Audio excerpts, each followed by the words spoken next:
This is Motoring Today, the Philippines' leading and longest-running weekly TV and online magazine dedicated to motoring news and features.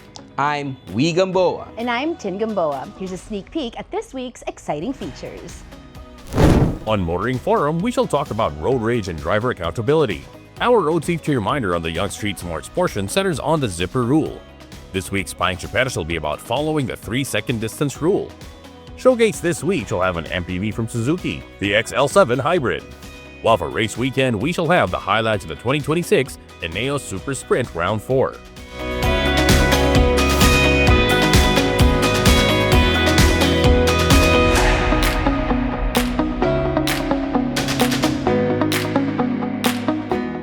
This week's edition of Motoring Today brings you all this, plus the latest updates in transportation, traffic management, and advances in the automotive industry.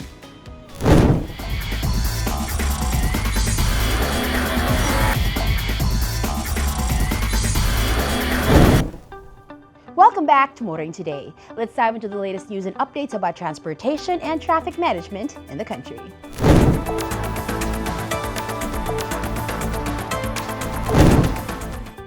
Acting Transportation Secretary Giovanni Lopez has been ordered to resolve the right-of-way and station acquisition problems affecting the rail line, particularly those involving the planned Las Piñas station. Palace Press Officer Undersecretary Claire Castro says the goal is to finish the extension as soon as possible and finally ease the daily commute for passengers coming from the south.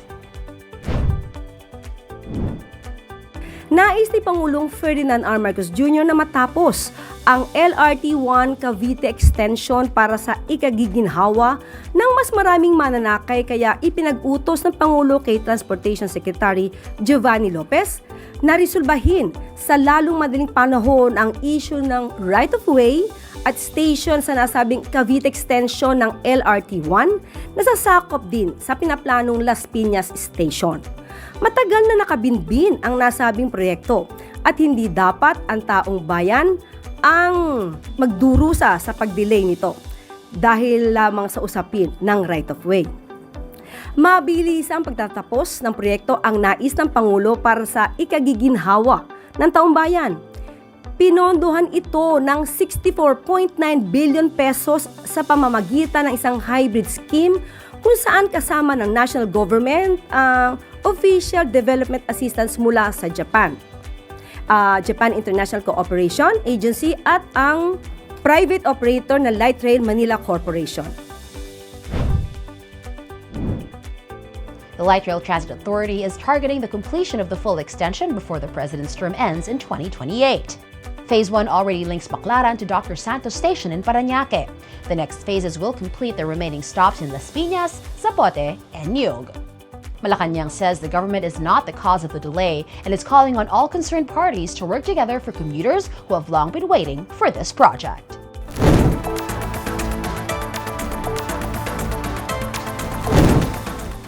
The TRB says that the final phase of the toll adjustment started on July 1, following the first round of increases earlier this year. On Star Tollway, Class 1 vehicles traveling the full stretch from Santo Tomas to Batangas City will now pay 121 pesos. Class 2 vehicles will pay 242 pesos, while Class 3 vehicles will pay 363 pesos. For Flex motorists using the Alabang to Calamba section, the new rate is 137 pesos for Class 1, 274 pesos for Class 2, and 411 pesos for Class 3 vehicles. Nagampanan naman po ng ating investor operator ang kanilang mga obligasyon at tungkulin sa pagpapalakad ng ating expressways, nakikita naman po ng ating mga motorista na patuloy naman po ang pagka-i-improve, pagpapalapad ng ating kalsada. The TRB says the increases were divided into two phases to soften the impact on motorists. It adds that the added collections will go towards maintaining and expanding the southern expressways.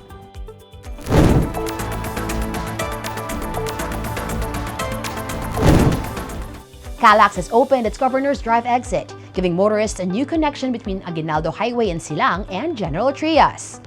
Public Works and Highway Secretary Vince Dizon says the 7.8-kilometer section will make daily travel easier for commuters going to business and industrial areas. If you were working in Taguig in BGC, tapos nakatira ka sa Cavite, yan ang daan mo. Lahat po yan, dito na lang dadaan. Ang laking ginawa. President Ferdinand Marcos Jr. also welcomed the opening, saying the new segment should help make trips to Metro Manila faster and more convenient.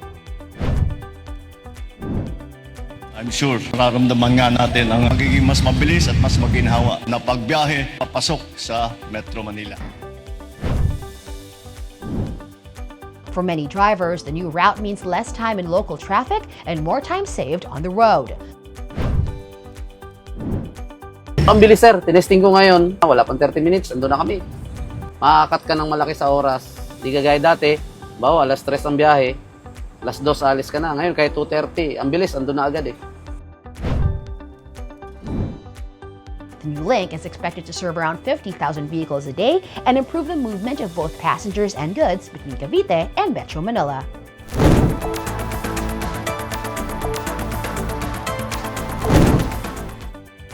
The Light Rail Transit Authority will shorten LRT2 operating hours on Saturday, July 25, 2026 to make way for track repairs. Crews will replace a rigid frog nose, a key track part that helps trains move smoothly between rail lines along the main line between Vimapa and J. Ruiz stations. Yung ating shortened operations will only happen on July 25 on a Saturday. In-announce lang namin ng maaga. We intend na i-announce ito every day para at least malaman ng lahat. Kasi minsan kasi pag may mga ganitong mga scenarios, pagka yung advance notice na 1 week, 2 weeks kulang eh. On that day, first trips from both directions will still start at 5 a.m., but the last train from Antipolo Station will leave at 7:30 p.m., while the last train from Recto Station will depart at 8 p.m. The LRTA says shuttle vans will be deployed and coordination with other transport agencies will be made before regular service resumes on July 26.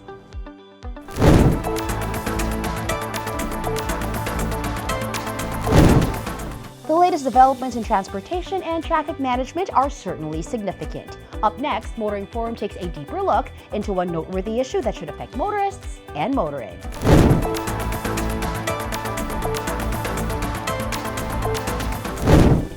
Driving is a privilege, not a right. And these days, even small misunderstandings on the road can quickly turn into serious road rage incidents.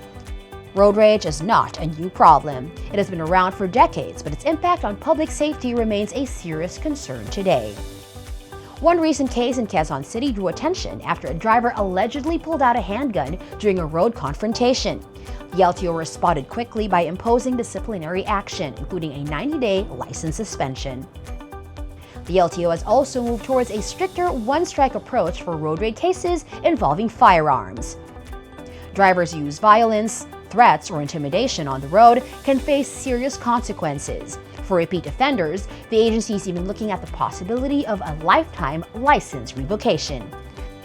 Since these incidents can also involve violations of firearm rules, the LTO is working directly with the Philippine National Police. That means a driver may not only lose driving privileges, but could also risk losing a license to own and possess firearms, on top of possible criminal or civil cases. Still, safer roads may require more than penalties alone. Penalties can serve as a warning, but reminders to stay calm do not always get through to drivers, especially in tense moments on the road. Some observers say that the fear of losing a license may not be enough to stop impulsive reactions when emotions are running high. And if we only focus on harsh punishment, we may create fear without necessarily building a real culture of safety and responsibility. That is why many are calling for stronger driver education. Not just about traffic rules, but about attitude, patience, and decision-making behind the wheel.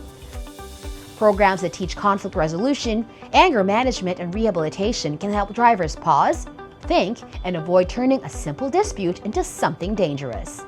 It's also important to have a clear and fair grievance process, along with better public guidance on when self-defense may or may not apply. That way, people are held accountable without being unfairly punished because of confusion or misunderstanding. The LTO has clearly taken important steps to respond to violence on the road, but lasting change means looking beyond the violation itself and dealing with the emotions, habits, and attitudes that shape how people behave behind the wheel.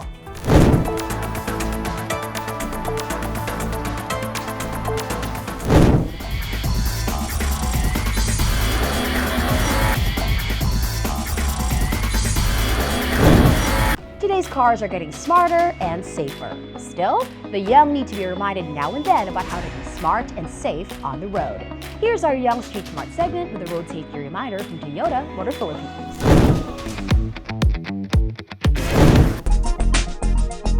As seen on the animation, kapag ang traffic ay nag-merge sa single lane, vehicles must emerge alternately. Ito ay tinatawag na zipper rule. Matutong magbigay daan sa iba and wait for your turn.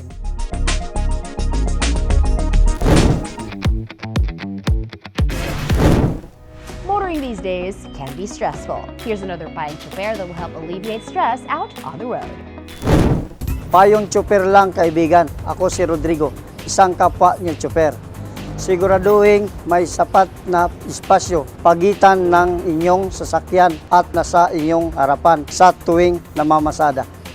Maaari mo itong gawin sa pamamagitan ng pagsunod sa 3-second rule, kung saan ikaw ay maglalaan ng 3 seconds of space sa pagitan mo at ng sasakyan sa iyong harapan.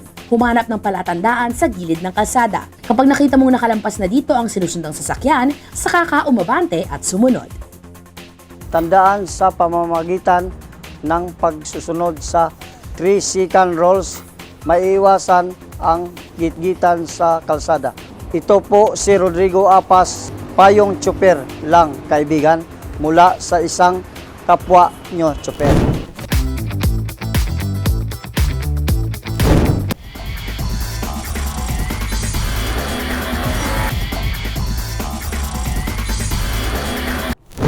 Welcome back to Motoring Today. Get ready. World of Motorsports is next. In motorsports news, the fourth round of the 2026 Eneos Super Sprint was held at Villar City, bringing together strong runs across several classes. Alvin Dairit led the way in his blue 2022 Subaru BRZ, taking the top time in both the Prep and Pro classes. His Pro class run of 67.600 seconds was also good for the overall best time of the day. Delric Jigsaw H. Shornack was close behind the intermediate classification. Driving a 2023 Toyota GR Yaris, he posted a 67.887 second run on the technical course.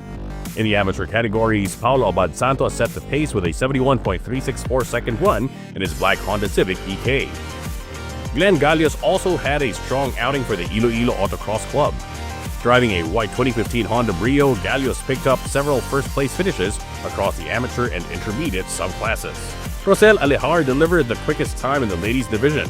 Representing MP Turbo in a red 2025 Mazda MX-5, Alejar clocked 73.983 seconds and also took wins in the amateur and intermediate ladies classes.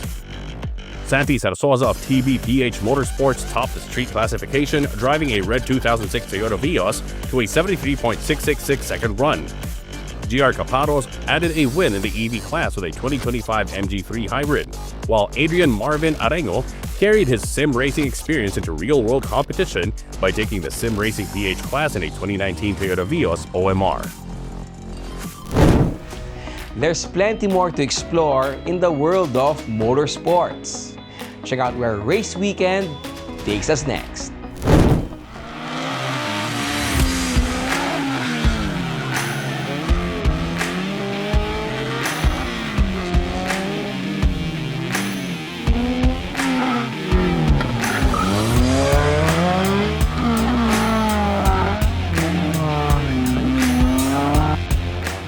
Leg 5 kicked off the crucial 1.5-point system, bringing veterans and first-timers to a packed Pampanga course. Kel Rafanan of Fast Lane Racing Team Baguio City set the pace, taking best overall on front-wheel drive honors with a 52.30-second run.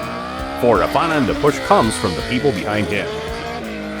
What keeps me motivated po is my family, friends. Siyempre yung team namin na palaging sumusuporta, palaging nandito para tulungan kami bawat karera. Just behind him was Richard Gallardo of Coco Pandan Racing Team, clocking 52.50 seconds. After nearly a decade in slalom, Gallardo has seen the field evolve and the gap between drivetrains get tighter. Nagsimula ako ng mag-slalom. Usually, ang mga nagwawagi, mga nananalo, halos lahat mga rear wheel, starlet, yung mga front wheel, minsan talagang naging nasa likod lang. Hindi kami makahabol sa rear wheel noon. Sila ang laging champion.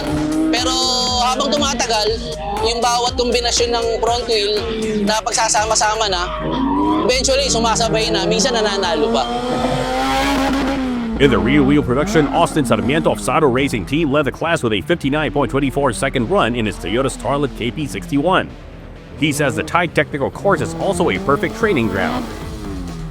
The Race Motorsports Club National Series is special for both experienced and beginners drivers because mas na-improve ng mga beginner and natuturuan sila ng mga experienced driver to drive in a slalom course. That welcoming vibe is what keeps newcomers coming in, including Rupert Justin Santiago, who took on the course in an automatic Toyota Vios. Mostly tinitreat ng mga organizer and other racer na ka-family ka. They're even teaching you on how to properly drive inside the racetrack para makuha mo yung best time mo, sir. The series has also helped shape drivers who go beyond the local stage. Champion Gymkhana driver Christine Torres returned to her roots with a message for women and young girls. Don't be afraid to try. And then if there's young girls na gusto mag-join, meron naman tayong nag-clinic dito. Actually, madami naman tayo dito eh. Actually, yung dad ko tinuturuan ako and then marami pa tayo dito na pwedeng magturo sa mga young girls. Before having, of course, racing, meron tayong proper training, then the rules, and then hindi naman tayo basta-basta sasakay lang, yun na yun. Siyempre, proper gear and of course, yung mga rules natin, yung mga technicality, kailangan natin matutunan. And then, huwag kayong matakot. That spirit has carried Race Motorsports Club for 40 years. For organizer Bing Bang Dulce, the milestone is personal and a tribute to the passion she continues to keep alive. I am so proud to say that so far, for the 40 years that we are now celebrating organizing slalom racing, I would say that Lito would be most proud that most of the drivers that came from slalom racing are now participating into international events, and we see them upgrading to different disciplines in motorsports. And we also see their sons and daughters now participating at the slalom series. So I guess if Lito were alive today, he would be so happy to see that we have surpassed the pandemic, we have surpassed the fuel crisis, we have surpassed everything from the past 40 years. And I would say that I would like to continue his passion, our passion for slalom racing.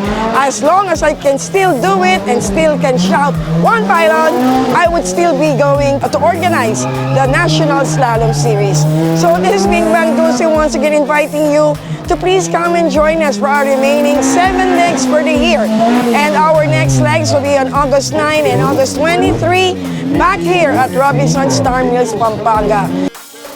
On the track, that gratitude is shared by the drivers. Keep supporting slalom. Tita Bing, Dulce, 40 years na sila. Hopefully, sana magdire-diretso hanggang 80 years. And beyond the trophies and celebrations, the reminder is simple. Race where it's safe and keep it off the streets. Isa lang masasabi ko sa mga mahilig sa karera. No? Sumali kayo sa mga competition na ganito, yung legal, yung sa streets, huwag yung dadalhin yung pagiging karerista kasi delikado doon. Lagi nyo lang ilagay sa racetrack.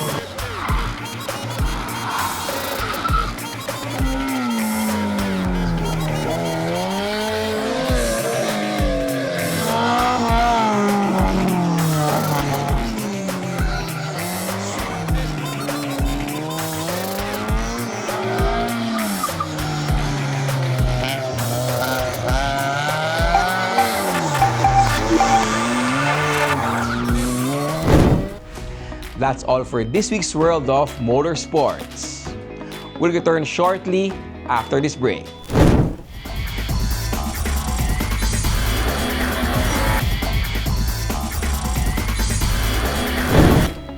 Our featured car of the week will be presented next on Showcase.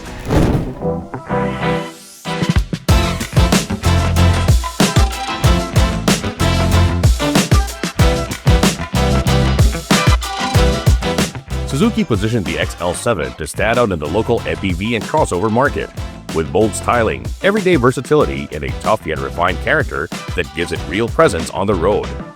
Now, the Black Edition sharpens that formula with sleeker proportions and a stronger road presence designed to turn heads. And for buyers looking to step into a hybrid family vehicle, this highly anticipated model starts at 1,252,000 pesos. The XL7 Hybrid Black Edition projects a confident, aggressive stance backed by a solid 200mm minimum ground clearance that helps it handle rougher roads with ease. It measures 4,450mm in length, 1,775mm in width, and 1,710mm in height, with a 2,740mm wheelbase. Inside, it makes the most of that footprint with flexible seating for 7 persons and up to 550 liters of luggage capacity, where the third row seat is folded. The refreshed exterior makes an immediate statement with aggressive black accents on the front and rear undergarnish, adding a sportier look from every angle. The lighting setup is equally sharp, with LED daytime running lights framed by a bold black surround plus automatic LED headlamps. It rides on 16-inch black alloy wheels fitted with 195/60 R16 tires. The blacked out treatment continues with sleek black outside door handles, black painted roof rails, and new dark painted rear tail lamps that complete the look.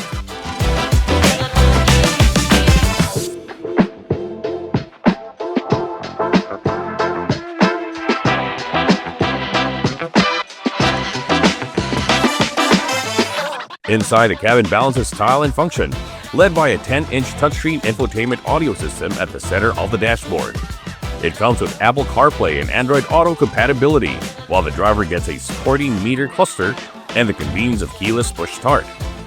Cabin comfort is handled by an automatic front air conditioner and a manual rear air conditioner, helping keep all rows cool and comfortable. It also comes with pollen filter. For audio, the system uses 4 speakers, including 2 front tweeters, for clearer detail and better overall sound.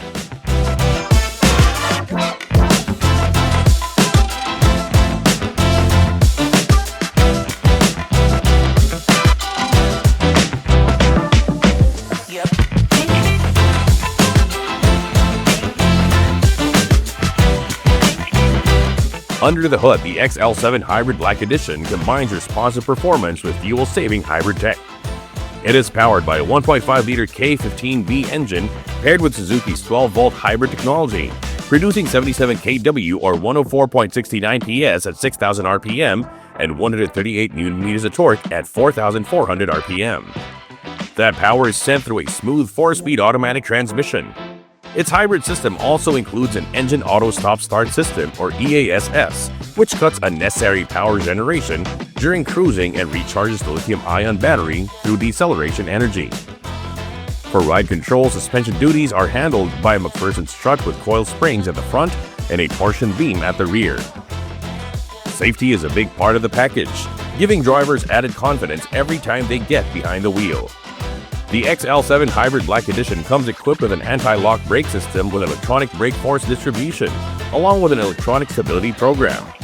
Parking is made easier with rear parking sensors and a reverse camera that gives a clear view behind the vehicle. On steeper roads, hill hold control adds extra assurance. Protection also comes from SRS front dual airbags, ISOFIX child seat anchorages, side impact door beams, and an immobilizer. Overall, the Suzuki XL7 Hybrid Black Edition delivers where it matters most: everyday versatility with a sharper visual edge. With its standout black accents, smart hybrid engine, roomy cabin, and essential safety technology, it's built to make daily city drives and family road trips feel that much more rewarding.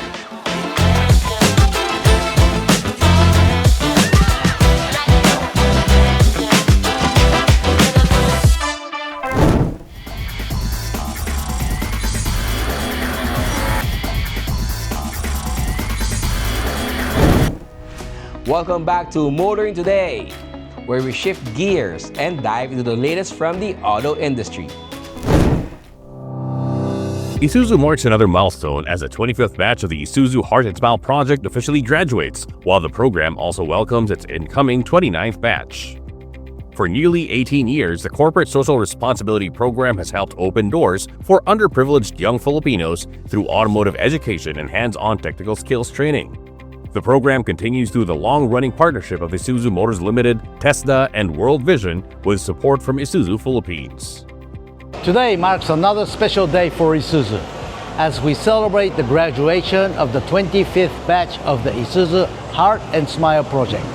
For nearly 18 years, this program has been creating opportunities for unprivileged young Filipinos through quality automotive education and technical skills training. More than just teaching automotive servicing, IHSP helps develop discipline, professionalism, and confidence that prepare our scholars for successful careers and better futures. This meaningful program is made possible through the long-standing partnership of Isuzu Motors Limited, TESDA, and World Vision with the support of Isuzu Philippines. Together, we have already produced 473 graduates whose lives and the lives of their families has been positively transformed through education and employment. Again, we congratulate Batch 25 and welcome our new Batch 29. Hope you have the best experience and journey here at IHSP TESDA School. So far, the program has produced 473 graduates, helping change lives not only through education, but also through real employment opportunities. Beyond technical automotive servicing, scholars are trained in discipline, professionalism, and confidence, skills they can carry into the workplace. For Isuzu, the initiative also supports its commitment to dependable after-sales service by helping build a steady pool of Isuzu-trained professionals ready to handle customer vehicles with skill and care. One of the newest graduates is 23-year-old Jeremy L. Gariando from Alang-Alang, Leyte. Even with the challenge of being away from his family, Gariando pushed through the intensive 2-year auto mechanic training course and turned that experience into motivation to finish strong.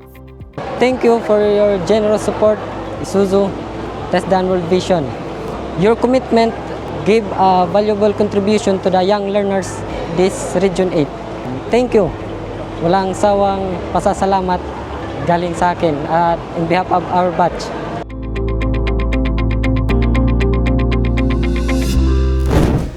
That's it for this week on Motoring Today. Thank you for joining us. Make sure to visit our website and follow us on social media for the latest updates in motoring. Until next week here on Motoring Today, now in its 40th year serving the motoring public with a steadfast commitment to road safety. In honor of our dad, Butch Gamboa, I'm Wee Gamboa. And I'm Tid Gamboa. Happy motoring.